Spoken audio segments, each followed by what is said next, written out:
Insight পলিটিক্সে সবাইকে আমন্ত্রণ জানাচ্ছি। আমি স্বাগত জানাচ্ছি নাহিদ হোসেন। আমাদের আজকের ইনসাইট পলিটিক্সের শিরোনাম দুর্নীতির দৈত্য ও রাষ্ট্রের করণীয়। আমাদের সাথে আজকে উপস্থিত আছেন জনাব মনিরুর রহমান, সাবেক চেয়ারম্যান জাতীয় রাজস্ব বোর্ড, আপনাকে আমন্ত্রণ জানাচ্ছি, এবং আছেন ডক্টর জামালউদ্দিন আহমেদ, সিনিয়র অর্থনীতিবিদ, আপনাকেও আমন্ত্রণ জানাচ্ছি। শিরোনাম আসলে অনেক কথা বলে, দুর্নীতির দৈত্য এবং রাষ্ট্রের করণীয়। এই শিরোনামে আলোচনা করতে গেলে এখন আমাদের সামনে সবচেয়ে বড় দুটি যেটি ঘটনা, সাবেক আইজিপি বেনজির আহমেদ এবং এনবিআরের সদস্য মতিউর রহমান, এই দুইজনের ঘটনাগুলো চোখের সামনে ভাসে। সোশ্যাল মিডিয়াকে কেন্দ্র করে এবং গণমাধ্যমকে কেন্দ্র করেই শেষ পর্যন্ত সরকারের একটি পদক্ষেপ দেখা গেছে দুই ক্ষেত্রে। প্রথমে যেটি প্রশ্ন করতে চাই, বাংলাদেশের গত 15 বছরে অবকাঠামোগত উন্নয়ন, জিডিপির উন্নয়ন, মানুষের জীবনযাত্রা, পার ক্যাপিটা ইনকাম সব যেমন বেড়েছে, একই সাথে দুর্নীতি নিয়েও কথাও বেড়েছে, মানে দুর্নীতির সংখ্যা বেড়েছে। অনেকটা কি গা সওয়া হয়ে গেছে? মানে দুর্নীতি নিয়ে আমরা ছোটবেলায় যেটি শুনেছি, ঘুষ দেয়া এবং নেয়া দুটোই অপরাধ, এই লাইন কি এখন আসলে ওই আদর্শলিপির জায়গায় আর আছে? মানে সামাজিক দৃষ্টিকোণ থেকে যদি একটু বলেন, তারপরে আমরা একটু আপনাদের পেশাগত অভিজ্ঞতা জানতে চাইব। জনাব মতিউর রহমান, আপনি শুরু করুন।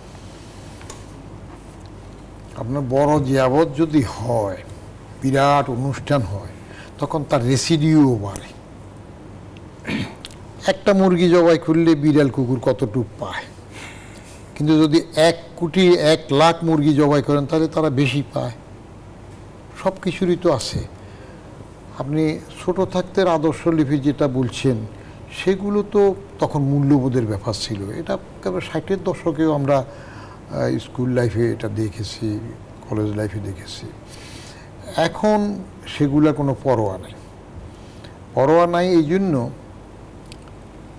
রাষ্ট্রীয় নিয়ন্ত্রণ শিথিল হয়ে গেছে। আপনার দুর্নীতি বা মূল্যবোধের জন্য যেগুলো কি কাজে হয়, আমি আরও আগেও একবার বলছি এক টিভিতে, সেটা হলো আপনি দুর্নীতি যদি দমন করতে চান, সুনীতি যদি পালন করতে চান, তাহলে প্রথম রাষ্ট্রীয় পর্যায়ের অগ্রগণ্য ভূমিকা নেয় রাষ্ট্র। তো রাষ্ট্রযন্ত্র যখন ডিলে হয়ে যায়, এটার উপর নিয়ন্ত্রণ হারায়, তখন মানুষ বেপরোয়া হয়। এক, আইনের শাসন ঢিলা হয়ে গেলে যা হয়। দ্বিতীয়টা হয় আপনার আমাদের সামাজিক স্বীকৃতি বলে একটা কথা আছে। এই আগে যেটা বলছেন, ঘুষখোর ছোটো থাকতে, ঘুষখোর থাকলে, সুদখোর থাকলে, পেট একটু মোটা দেখলে, এখন তো ডায়াবেটিসও মোটা হয় বা হাঁটে না সেই জন্য হয়, তখন মোটা হলে বলতো যে ঘুষ খায় এই জন্য পেট মোটা। এক একটা পারসেপশান এক এক সময় আসে সময়ের বিবর্তনে। তো সে সময় তো সামাজিক অনুশাসন ছিল, এই জাতীয় দুর্নীতিপরায়ণ লোকের ছেলে মেয়ের বিয়েতে দাওয়াতেও যেত না, মোল্লা মৌলবীরা তো যেতই না, নিষিদ্ধ করতো। তাহলে সমাজের একটা চাপ ছিল সঠিক থাকার জন্য। তৃতীয় যেটা আসে, এটা প্রথমেও আসতে পারত, সেটা হইল আপনার ধর্মীয় অনুশাসন, পারিবারিক শিক্ষা। ওই সদা সত্য কথা বলিবে, গুরুজনকে ভক্তি করিবে, হ্যাঁ, কাউকে কিছু না বলে নেওয়াটা শরীর সামিল, এইগুলো তো এখন উবে গেছে। তাহলে তিনটাই যদি উঠে যায়, কোনোটা যদি না হয়, তখন তো লাগাম ছাড়া হবে। এর সাথে যোগ হয়ে গেছে ধরেন ভোগবাদী, বস্তুবাদী, ম্যাটেরিয়ালিস্টিক অ্যাডজাংস যেটা, এটার কম্পিটিশন শুরু হয়ে গেছে। এটা এত বেশি হয়েছে যে কার কি আছে, কার থেকে কার কত বেশি আছে, সেটাতে সবাই এখন নিজেকে জাহির করতে চায়। আর এই জাহির করাটার মধ্যে কারো উপকার না হলে সেও এটার মধ্যে সালাম দিতে চায়। মনে করেন আপনি আমার বাড়ির রাস্তার পাশ দিয়ে যেতেছেন, আপনার বিরাট একটা সুন্দর ভালো গাড়ি আছে, আপনি আমার কোনো কাজেও আসেন না, চিনেনও না, আমি তাও তো আমরা দূরে গিয়ে আপনার একটা সালাম দিতেছি। তো এই জিনিসগুলো তো এখন এই দুর্নীতিকে প্রসারিত হয়ে যাচ্ছে। আরেকটা জিনিস হলো লাজ লজ্জা বলে যেটা থাকতো, এই বাচ্চা কাচ্চা ধরেন বাপ কত বেতন পায়, কীরকম পায়, বেগম সাহেব তো হাঁড়ির খবর জানেন, কিন্তু তারপরেও তো তারা কম্পিটিশনে থাকে। তো তাহলে হবেই। এর মধ্যে আরও বড় অবস্থা হয়ে গেছে এখন ক্ষমতায়ন যেটা হয়, রাজনৈতিক ক্ষমতায়ন, সেখানে টাকার দরকার। আগে ইলেকশন করলে বাপের জমি বিক্রি করে ইউনিয়ন পরিষদের মেম্বার, ইউনিয়ন বোর্ডের মেম্বারে জমি বিক্রি করে ভোটে দাঁড়াইতো, তার সম্পদ যেত ইলেকশনের পেছনে। আর এখন কোনো রকম এখানে আসতে পারলে ও সম্পদ ঘরে, হ্যাঁ, আপনার ওকিন্নি বকিন্নির ফুট কামলা টামলা ছিল, সেগুলো এখন আপনার মনোনয়ন পেয়ে এসে মালিক হয়ে যায়। আপনি দেখেন না, এই যে পাপুল কোথার থেকে আসলো, কেমনে সে সেখানে এমপি হয়ে যায়, তাকে কারা প্রশ্রয় দেয়, কারা উড্র করে যায়, কার নেক নজরে সে হয়। শুধু সে হয় না, তার সাথে আবার তার স্ত্রীকেও করে। তো সমাজ তো এগুলাতে কম্পিটিশানে মেনে নিচ্ছে। আর একটা জিনিস আমি আগেও বলেছি, আল্লাহ এগুলা কিন্তু কোরআন শরীফের মধ্যে বলে রাখছেন। সূরা মুতাকাসসিরের প্রথম আয়াতটাই হইল আল্লাহকু মুতাকাসসির, প্রাচুর্যের মোহের প্রতিযোগিতায় তোমরা মোহচ্ছন্ন থাকবে, মানুষ মোহচ্ছন্ন থাকে। পরের আয়াতের সতর্ক হাত্তা জুরতুল মাকাবির, যতক্ষণ পর্যন্ত না কবরে গেছে। অতএব এটা চলমান প্রক্রিয়া। এতে আপনি হতাশ হওয়ার কোনো কারণ নেই। যেটা ধরা পড়ে সেটা হয়, আপনি না পারলে আপনি হাউতাশ করে লাভ নেই। এই যে বেনজিরও তো 85 ইয়ার্সের, আন্ডার মাই সিগনেচার তার অ্যাপয়েন্টমেন্ট, এখন যে আইজি আছেন তিনিও। বেনজির যখন মেট্রোপলিটন কমিশনার পুলিশের, সে সময় ইনসিডেন্টালি আমি আমার রূপনগর থানার থেকে আমাকে দাওয়াত দিয়ে কমিউনিটি পুলিশিংয়ের উপর একটা অনুষ্ঠান হয়েছিল, সেখানে গিয়েছে। তখন বেনজির আবার আমার ইংলিশেরও ছাত্র, আমরা একই ডিপার্টমেন্টের, ও শেষে আসছে আর কি, মাস্টার্সে। আগে তো জগন্নাথে কোথায় ছিল। তখন তার যে বোল্ড কথাবার্তা ছিল, কেউ যদি নিয়ম না মানে, কেউ যদি আইনের বিরূপ কিছু করে, তার মেট্রোপলিটন অর্ডিন্যান্সের আওতার বাইরে কিছু না হয়, তাহলে দরকারে তাকে সে ঢাকার থেকে বের করে দিবে। এটার বিধান আছে, ক্ষমতা আছে। তা এখন ঢাকার থেকে সে অন্যকে বের করে দিবে ত্রুটির জন্য, অনিয়ম হওয়ার জন্য। আর এখন সে কোথা বেরিয়ে এলো? আমার কথা হইল, তুমি বাবা যদি সৎ হও তো তুমি পালাচ্ছ কেন? আসো। ধন্যবাদ জনপ্রতি ডক্টর জামাল উদ্দিন আহমেদ। এই যে সামগ্রিক চিত্র আমাদের সামনে, একটা তো সামাজিক পারিবারিক মূল্যবোধ নৈতিক শিক্ষা সেই বিষয়ে বললেন, কিন্তু এই অপরাধগুলো এগুলো কি সত্যিকার অর্থে আসলে রাষ্ট্রের অগোচরে হয়? মানে যদি উদাহরণ দিয়ে বলি, এই কাস্টমসের এই কর্মকর্তার বিরুদ্ধে গণমাধ্যমের রিপোর্ট অনুযায়ী এর আগে অন্তত 4 বার দুর্নীতি দমন কমিশনে অভিযোগ জমা পড়েছিল এবং তদন্তের পর এক অর্থে ক্লিন চিট দেওয়া হয়েছিল। কিন্তু এবার যেহেতু সামাজিক যোগাযোগ মাধ্যমে এবং গণমাধ্যমে বেশ কড়াকড়িভাবে জিনিসটা দেখানো হচ্ছে, ফলে শক্ত হস্তক্ষেপ দেখা যাচ্ছে। বেনজির আহমেদের বিষয়েও গণমাধ্যমের রিপোর্টের পর শক্ত হস্তক্ষেপ দেখা যাচ্ছে। কিন্তু এগুলো তো কেউ না কেউ জানতো। মানে রাষ্ট্রের অগোচরে কি এত বড় আয়তনের দুর্নীতি করা কিংবা অবৈধ উপায়ে টাকা কামানো সম্ভব? অবশ্যই সম্ভব। সেটা হলো যে আমি জনতা ব্যাংকের চেয়ারম্যানের দায়িত্ব পালন করেছি। ওখানে শুদ্ধাচার পুরস্কারের একটা প্রস্তাব আসলো বোর্ড মিটিংয়ে। শুদ্ধাচার পুরস্কার দেবে, যে লোককে সিলেক্ট করছে তার বিরুদ্ধে কমপক্ষে আমি তার আগে একটা হোমওয়ার্ক করছি যে এটা ক্রাইটেরিয়াটা কী হওয়া উচিত। ক্রাইটেরিয়াটা হওয়া উচিত যে ওনার বিরুদ্ধে কোনো রকমের ডিসিপ্লিনারি অ্যাকশান পেন্ডিং আছে, অথবা আগে খাটছে এই ধরনের, এটার জন্য ওনার জরিমানা কিছু হয়েছে, চাকরি এখনও আছে, এই জাতীয় জিনিসগুলো বাইর করে আনলো। দেখা গেল যে যাকে তারা প্রস্তাব দিয়ে আনছে সে আপনার একটা বড় পজিশনেরই, তারা কারা? ওই ব্যাংকের যে কমিটি আছে, ও আচ্ছা, কমিটি, এটা শুদ্ধাচার একটা কমিটি আছে, জি শুদ্ধাচার কমিটি আছে। তার বিরুদ্ধে আপনার এই কামারাতাত ব্রাঞ্চে প্রায় 2 থেকে 2,500 কোটি টাকা জালিয়াতির অভিযোগ আছে। তারপরে এরকম আরও অনেকগুলো আছে। তো আমি বললাম যে এই ক্রাইটেরিয়া দেওয়ার পরে ওনারা যে আপনারা কে এটা প্রপোজাল নিয়ে এসছে, আমরা কমিটির লোকেরা ডাকাইলাম বোর্ডের সামনে। আসার পরে এখন এরা কাছুমাছু করে করে স্যার এটা তো মানে, আমি বললাম যে স্যারটার করেন না, এটা রিয়ালিটি চেকে এটারে এখন দিতে হবে। এখন আপনারা কি এটা ক্রাইটেরিয়া ঠিক করে আনবেন নাকি? এখন আমি এটা অ্যাপ্রুভ করবো না। যত বোর্ডের চেয়ারম্যান যাই হোক, এবং অর্থ মন্ত্রণালয়ের লোকও আছে, অর্থ মন্ত্রণালয়ের যুগ্ম সচিব, তারপরে যুগ্ম সচিব লেভেলের লোক বোর্ডে আছে, বাংলাদেশ ব্যাংকের লোক আছে। এ তো পারে এসছে, না পারে আসছে তো ম্যানেজ করেছে। হ্যাঁ পারে এসছে। এখন ধরেন আপনার সেই শুদ্ধাচার পুরস্কারের এখন দেখলাম, এখন আমি এটা কিন্তু কোনোদিন বলার সুযোগ পাইনি এটা এখন পরিস্থিতি সৃষ্টি হইতেছে বলার একটা সাহস পেলাম। তারপরে আমি বললাম যে ইয়ে করেন, এরপরে কিন্তু আর এটা আসে না। কিরে আসে না কেন? ওটা আটকায় রাখছে। পরে যখন একটা কমিটি করে দিয়ে ঠিক করে নিয়ে দেখা গেলো যে সে আর অ্যাপ্লাই করে নেই ওখানে। যে লোকরা তারা নমিনেট করছে সে এটা আরো 500 বছর পরেও পাবে না এই পুরস্কার, কারণ তার বিরুদ্ধে যে কমপ্লেন। তাহলে এটা তো একদিনে হয় নাই। আপনার ধরেন ওই যে তার এসিআর আছে না, অ্যানুয়াল কনফিডেন্সিয়াল রিপোর্ট, এটা সব জায়গায় আছে। তাহলে সেখানে তো আপনার যারা মার্কিং দিতেছে সেই মার্কটাকে ঠিক মতন দিতেছে? নো, ঠিক মতন দিচ্ছে না।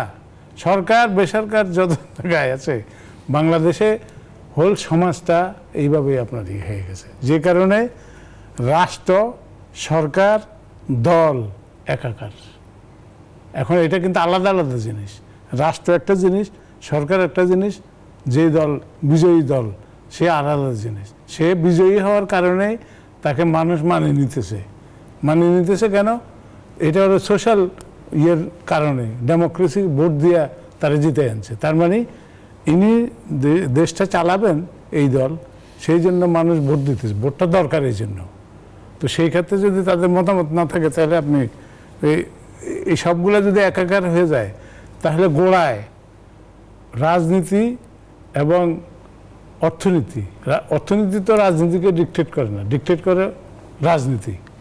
সেই রাজনীতি গিয়েতে যদি একটা দলের আপনার ঘুষ নিয়ে নমিনেশন দেয় পার্লামেন্ট মেম্বারদেরকে, যারা মানে আপনার সর্বোচ্চ প্রতিষ্ঠান, সেই পার্লামেন্ট মেম্বার যদি ঘুষ দিয়ে নমিনেশন নিতে হয়, দেশি বিদেশি অনেকেরই ঘুষ দিতে হয়, এটা খালি লোকাল না, বহু জায়গায় দিতে হয়। দিলে তাহলে হলো কি উনি নমিনেশন পাইতেছেন, ওনার তো দরকার নাই। ওই যে মানে এক গ্রামে এক লোকে বললো যে বিয়ের ঠিক হয়েছে মেয়ে একটার, বললো যে ছেলে কী করে? বিদেশে থাকে। কিরে বিদেশে থাকে? আমরা জিজ্ঞাসা করি ছেলে কী করে, মানে কি চাকরি করে কি, তার পড়াশোনা কি, এগুলোই তো আমরা জিজ্ঞাবো। তো সে কয় যে বিদেশে থাকে, এটাই প্রমাণ।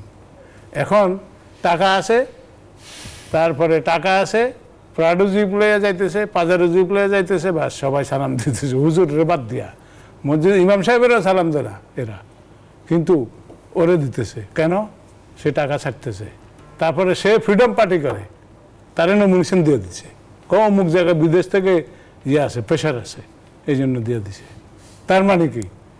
তাহলে সেই রাষ্ট্রটা, সেখানে আপনি ভালো জিনিস কিভাবে চান? তারপরে আপনি আসেন, আদর্শ থাকতে হয়। রাজনীতির আদর্শ যদি না থাকে, প্রত্যেকটা দলের নিজস্ব একটা আদর্শ থাকতে হবে, সে আদর্শের ভিতরে কর্মসূচি থাকবে, সেটা নাই। সেখানে হলো এখন কে কাকে ছুরি মারি নিয়ে যাইতেছে, তারপরে কার কাছে অস্ত্র বেশি আছে তার দরকার বেশি। এখন যে লোক অস্ত্র নিয়ে ঘুরে না তার দাম নাই। তারপরে আপনার পলিটিক্সটা টার্ন হয়ে গেছে ইনটু বিজনেস, এবং বিজনেস একটা আপনার উপজেলা লেভেলে, উপজেলা ইউনিয়ন লেভেলে আপনার একটা ইউনিয়নের চেয়ারম্যানকে নমিনেশন দেওয়ার জন্য রাজনৈতিক নেতৃত্ব যে ঘুষ নেয়, সেটা কিন্তু পাকিস্তান এমন মনে হয় এমপি প্রধানমন্ত্রী হওয়ার জন্য এত টাকা খরচ হতো না। এখন কিন্তু বাংলাদেশে এটা হচ্ছে। তার মানে কি? এখন এই কারণে আপনার তারপর এক পরিবারের লোক যিনি এমপি, উনার ভাই উপজেলা চেয়ারম্যান, উনার ভাতিজা তারপরে পৌর মেয়র, উনার ছেলে মানে থানা আওয়ামী লীগের সভাপতি। তা এখন তো পরিবর্তন, একদিন রাজতন্ত্র হয়ে যাবে এটা, এইভাবে যদি চলে। তাহলে সেই দেশে আপনি কি চান? মূল্যবোধ নষ্ট হয়ে গেছে। মানে তার মানে তো রাষ্ট্রের অগোচরে তো আসলে হচ্ছে না, জানা অবস্থায় প্রত্যেকটা সংস্থার নিজস্ব ডিউটি আছে।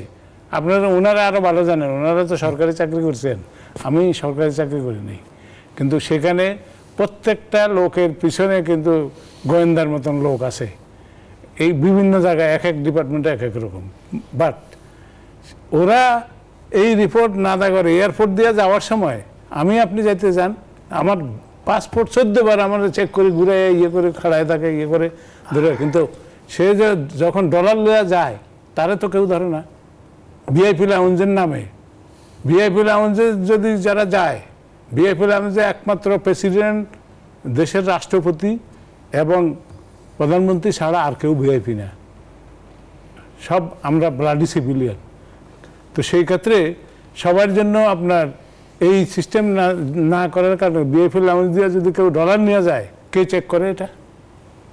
ভিআইপি 350 পার্লামেন্ট মেম্বার আছে, তারপরে মন্ত্রী আছে, তারপরে সচিব আছে, কত লোক আছে, অনেক লোক, আমরা তো আর এত লিস্ট জানি না, সরকারি লোকেরা জানে। সেখানে এরা যে যায়, এদেরকে চেক করে কেউ? পুলিশ কোনোদিন করে না।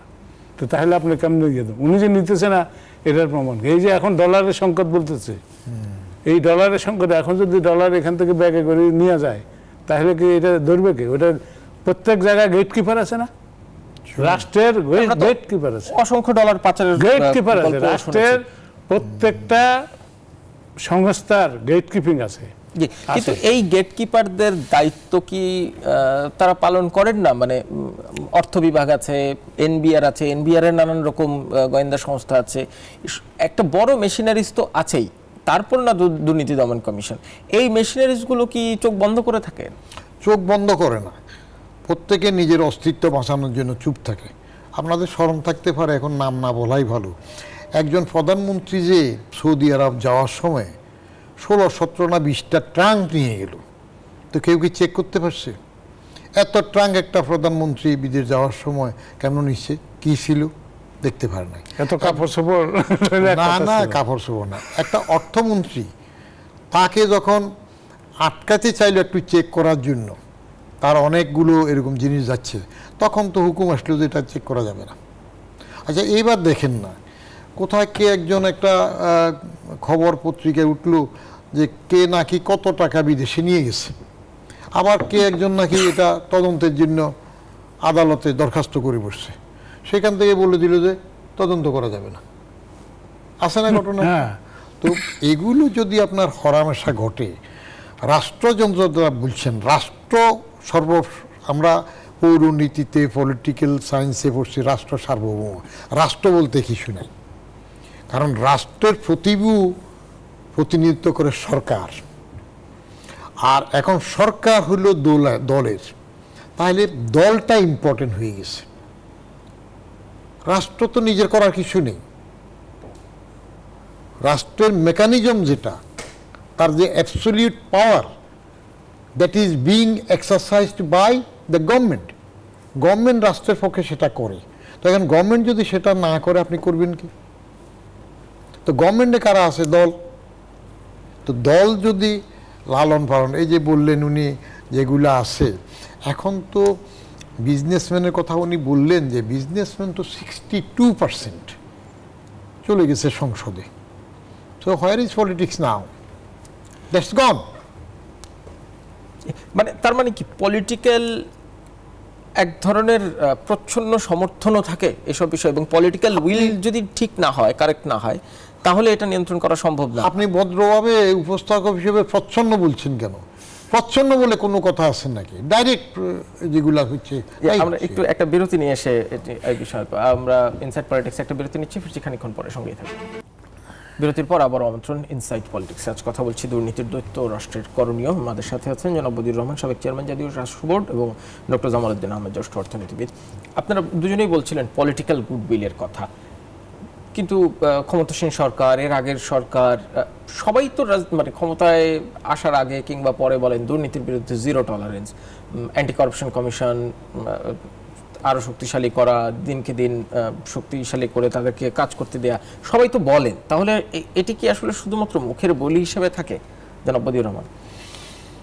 জি, এটা নির্বাচনী ইশতেহারে এটা বলতে হয়, না বললে আপনি বক্তৃতা দিবেন কি নিয়ে?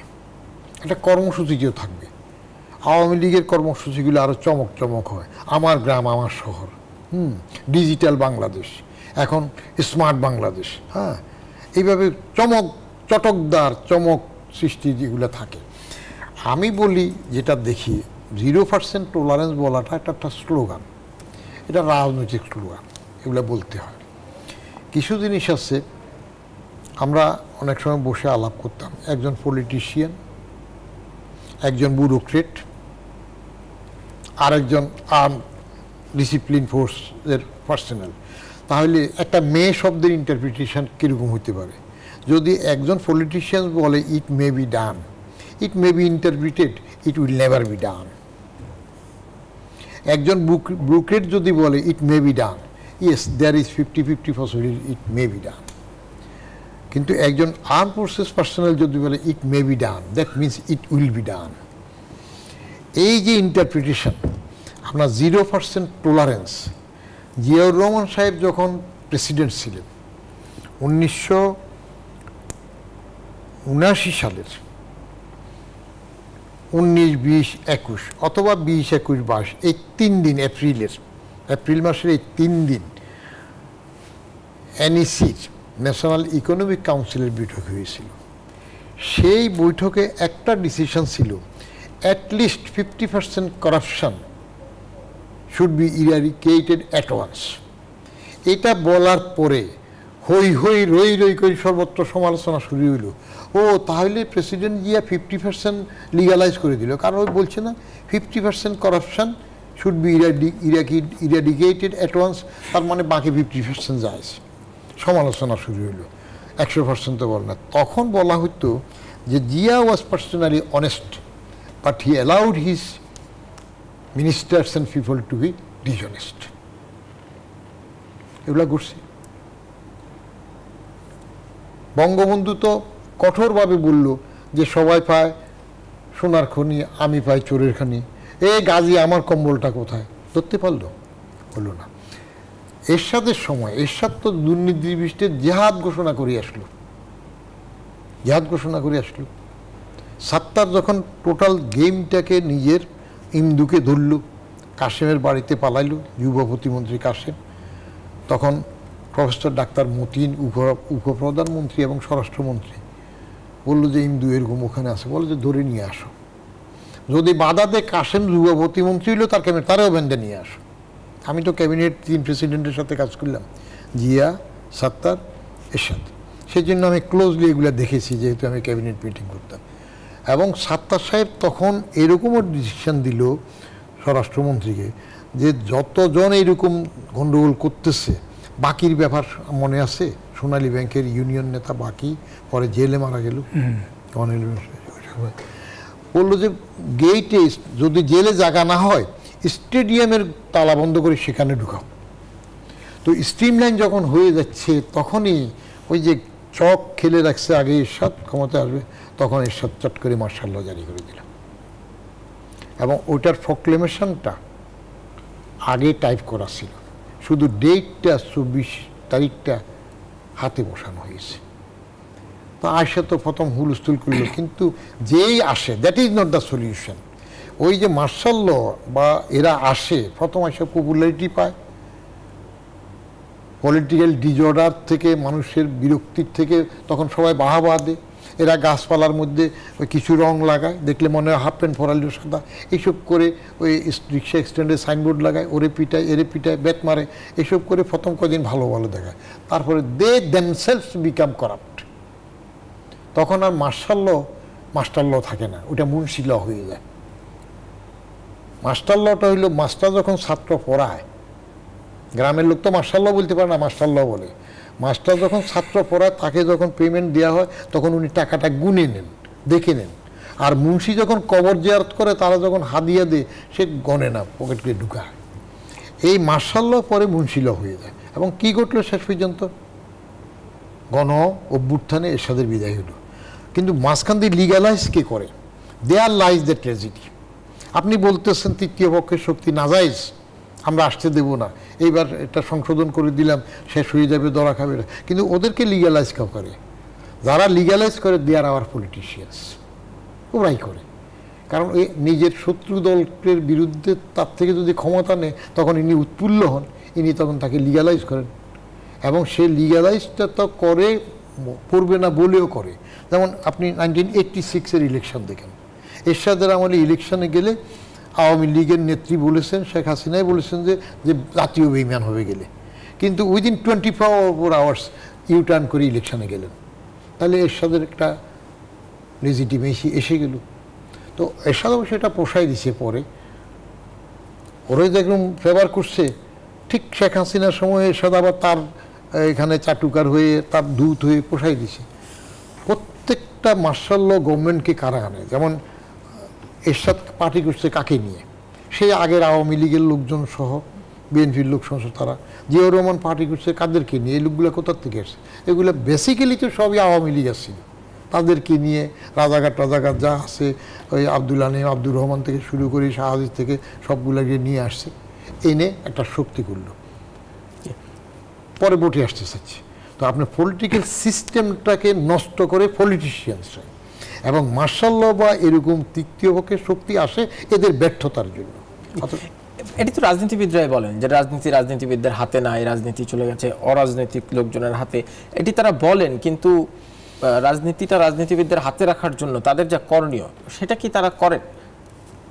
ডক্টর জামাল উদ্দিন আহমেদ, আপনার একটু এখানে অরাজনৈতিকের হাতে গেছে দুই রকম অরাজনৈতিক। একটা হইলো ধরেন যারা ডিসিপ্লিন আর্ম ফোর্সে যারা ক্ষমতা হয় তারা, আরেকটা অরাজনৈতিক বলতে যারা রাজনীতি করে না, ব্যবসা করে বা অন্যটা করে, সব ঢুকে যায়। তো প্রথমটা না হয় ডান্ডাওয়ালারা আসে, আপনি ডান্ডার কাছে কিছু করতে পারেন না, কেমন?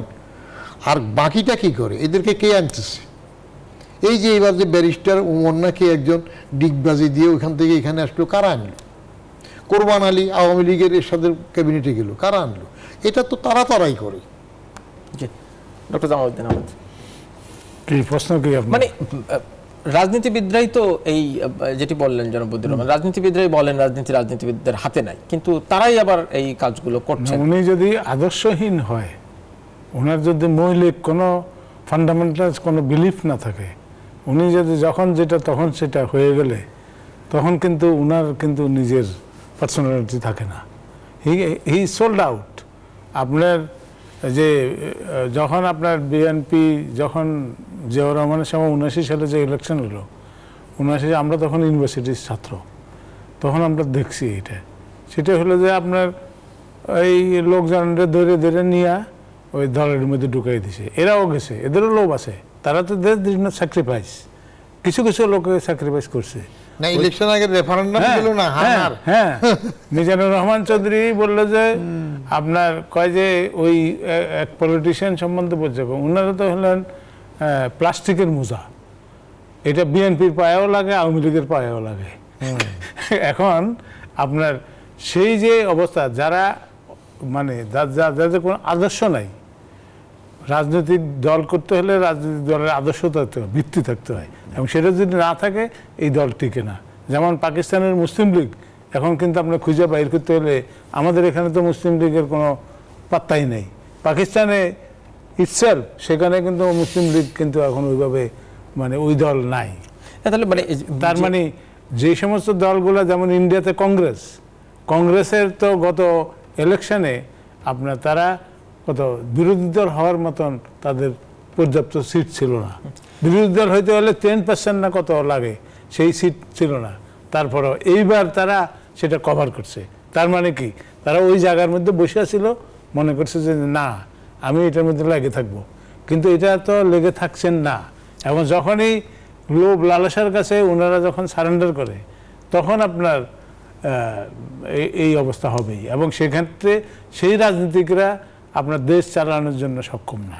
কিন্তু আপনারা যে ইতিহাসগুলো শোনালেন, মানে তার মানে কি irrespective of any political party, দুর্নীতিকে সহ্য করা, প্রশ্রয় দেওয়া কিংবা দুর্নীতি করা মোটামুটি একটা মানে ন্যাশনাল পলিটিক্যাল ক্যারেক্টার সহনীয় হয়ে গেছে, এবং এটা অভ্যাসে পরিণত হয়েছে।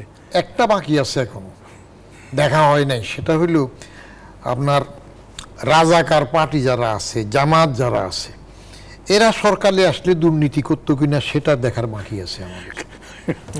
সব টেস্ট হয়ে গেছে। আমরা একটা বিরতি নেব, আমরা এই অবস্থা থেকে উত্তরণের পথ নিয়ে একটু আলাপ করতে চাই।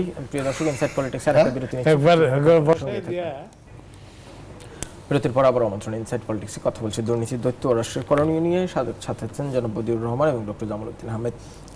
আপনি একদম শুরুতেই বলেছিলেন যে এগুলো দেখে হতাশ হওয়ার কিছু নাই, কিন্তু এগুলো নিয়ে হতাশ না হওয়ারও কি কোনো সুযোগ আছে? যদি না থাকে তাহলে এটা রেমেডি কি? মানে যেই জায়গায় পৌঁছেছে এই দুর্নীতি, যেভাবে আষ্টে পৃষ্ঠে বেঁধে ধরেছে, সেটি রাজনৈতিক প্ল্যাটফর্ম থেকে শুরু করে ব্যবসায়িক প্ল্যাটফর্ম, সিভিল সার্ভিস, রেমেডি কি? মানে কোনো উত্তরণের পথ দেখেন? আপনি রেমেডি চাচ্ছেন কেন? দেশের এত উন্নতি হয়ে গেল, এখন গ্রাম গঞ্জে আমরা যেখানে আগে নদী ফেরুতাম, খাল ফেরুতাম, আপনার কীভাবে সেই 50-এর দশকের শেষের দিকে আমরা খালে নামলে মুরব্বীরা পেছনে থাকতে বলতো যে পোলাপান আগে যা। তো আমরা তো ল্যাংটা হইয়া লুঙ্গি মাথার উপরে দেখি সাঁতারে চলে যেতাম।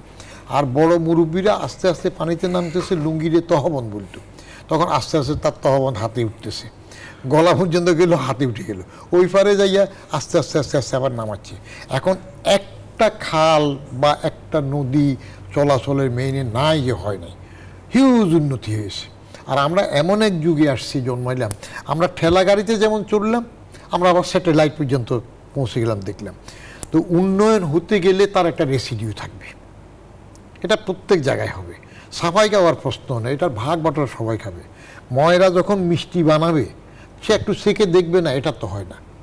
এই যে ধরেন এইবার যে 2.5 লক্ষ কোটি টাকা ডেফিসিট বাজেট, ঘাটতি বাজেট লোন করে নেবে উন্নয়ন প্রকল্প এডিবির জন্য, তো এক টার্মে 1 বছর উন্নয়ন প্রকল্প বন্ধ রাখলে কী হতো? যে শুধু চলমানগুলো চলবে, তো বন্ধ রাখলে দেশ চলবে কেমনে, পার্টি চলবে কেমনে, টাকা খরচ করতে হবে। তো অতএব ঋণ করে হইলে কিছুটা গিয়ে খেতে হবে, চলতে হবে।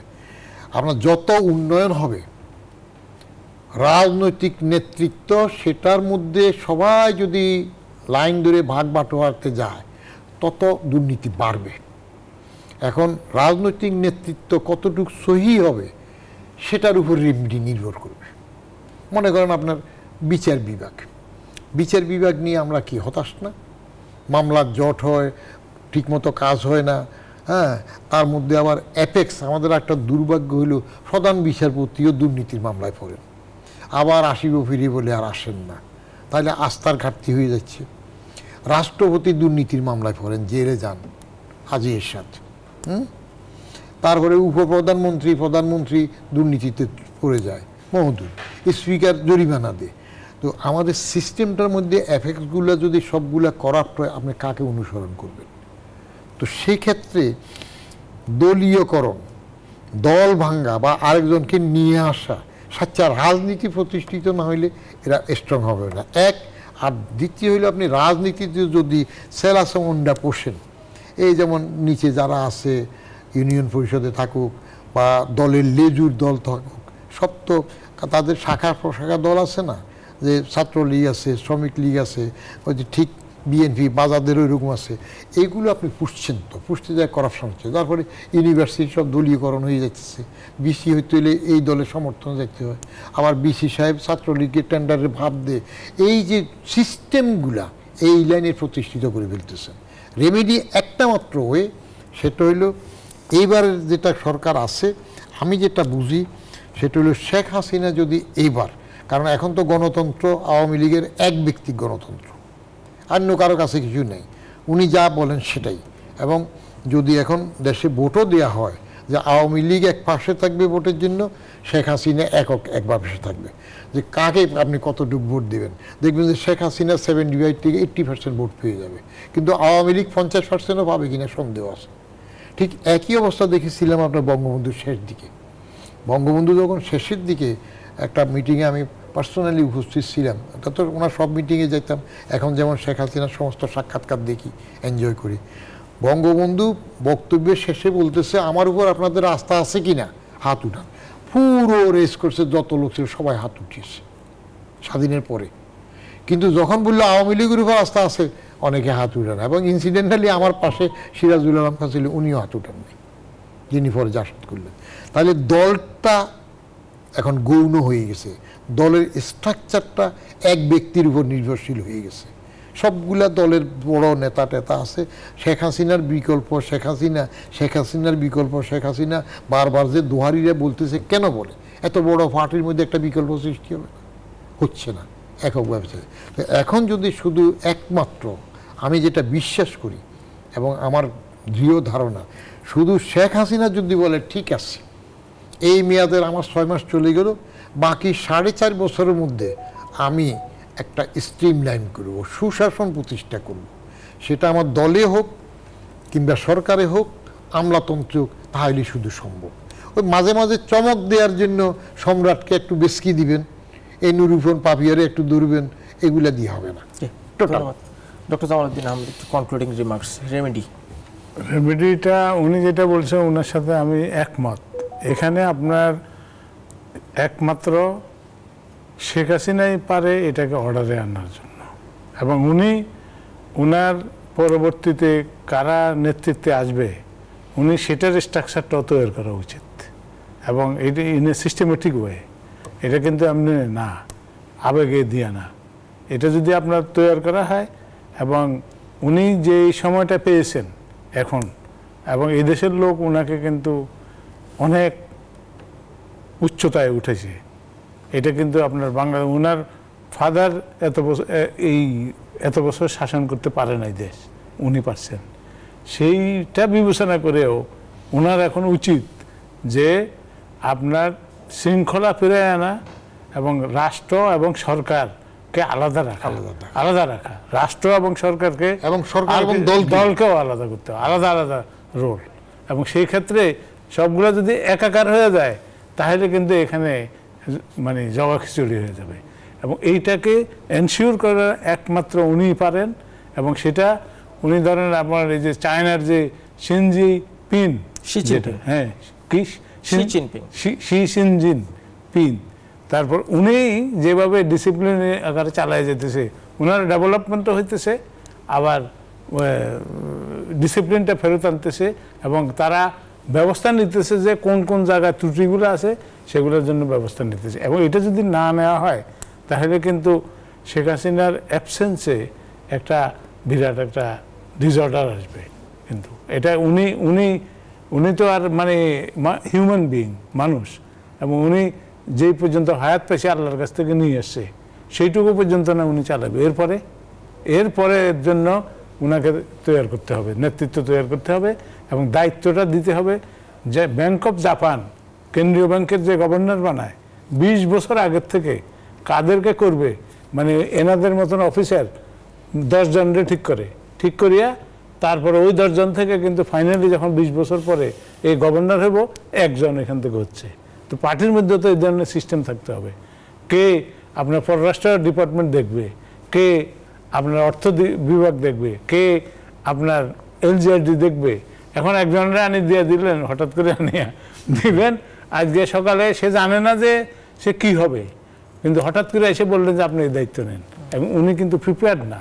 এখন যেই কারণে অনেক ট্রেনিং লাগে তাদের এটা তৈরি হতে। এবং এই যে প্রফেশনারি পিরিয়ড আছে না চাকরিতে, প্রফেশনারি পিরিয়ডে তাকে দায়িত্ব দিয়ে যেতে হবে। এখন এইটি সিস্টেম আছে কিনা যে এখন যে প্রধানমন্ত্রী যা বিদেশে যদি সফরে যায় তাহলে ওনার দায়িত্বটা এখানে বসে ফিজিক্যালি পালন করতে শেখে অ্যাক্টিং হিসেবে, এটাও তো আমরা দেখি নাই। ইভেন রাষ্ট্রপতিরও দায়িত্ব, মানে রাষ্ট্রপতি যখন বিদেশে যায় তখন কিন্তু উনি ওখান থেকে এখন ইলেকট্রনিক্যালি সাইন করে।